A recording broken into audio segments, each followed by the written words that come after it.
En tout cas, je suis vraiment ravi de vous faire cette vidéo. Autant pour la boutique Moto 63, bon, ça m'a fait un peu chier parce que c'était pas de la moto, ça faisait un peu commercial et tout.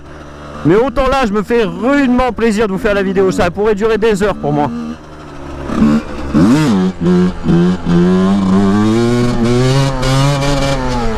Et voilà.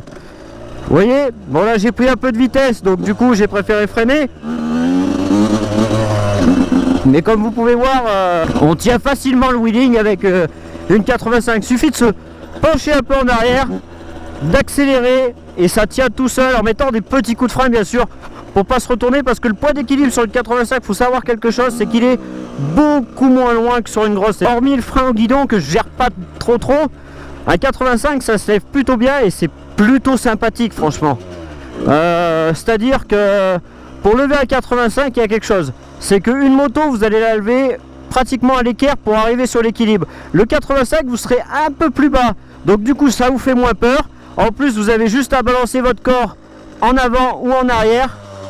Comme ça, c'est-à-dire que vous tenez mieux l'équilibre. C'est-à-dire si vous le balancez en arrière, hop, ça fait contrepoids. Vous avez moins levé la roue. C'est sympathique. Franchement, ceux qui veulent apprendre un peu le cross bitume, les roues, le stunt et tout ça, un 85 c'est bien.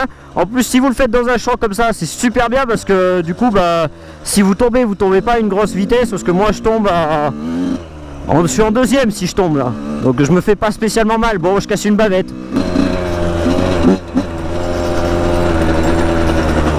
Donc ceux qui veulent vraiment apprendre le stunt et tout, je pense qu'une 85, vous montez en deuxième, troisième, dans un champ, vous vous ferez pas trop mal. Alors que si vous avez à 250 et tout, je peux vous jurer que si vous tombez en troisième, vous êtes déjà au moins à 50 ou 60 km/h. Ça risque de vous faire un petit peu mal.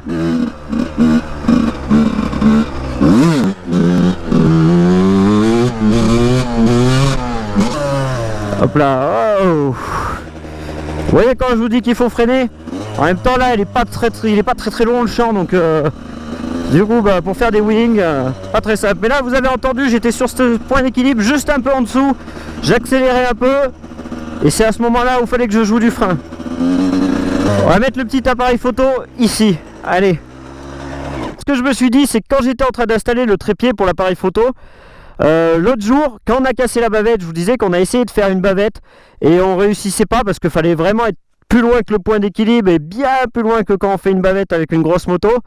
On a fait une petite session, il y avait mon pote à moi qui s'appelle Adi, il fait partie de la team Lilro.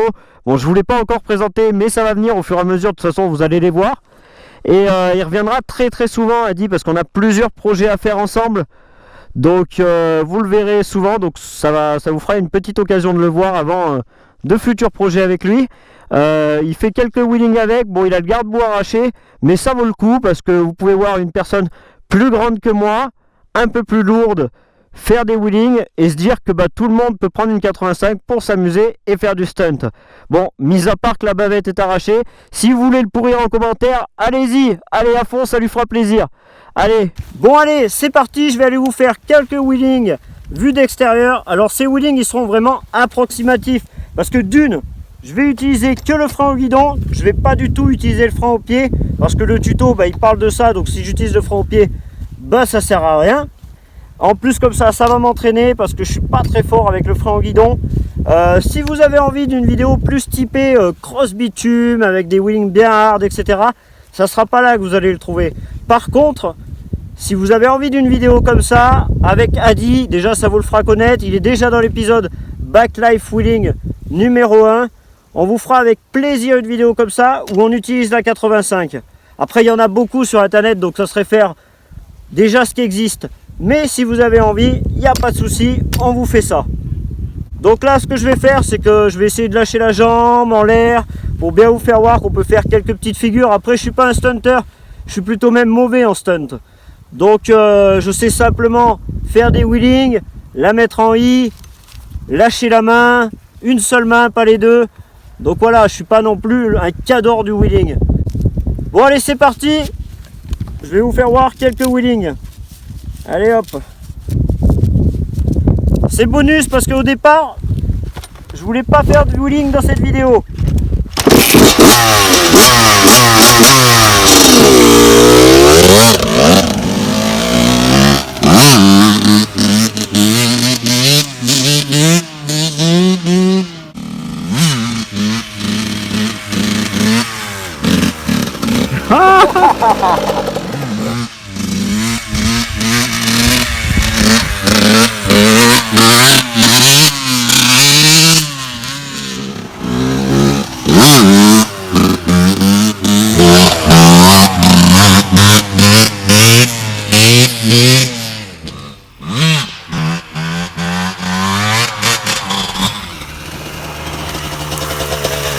Je tiens quand même à remercier mon sponsor Dubois Sport Loisirs qui m'a fourni le frein avant, enfin disons que c'est un mètre cylindre d'embrayage mais qui a fait office de frein et qui marche très correctement.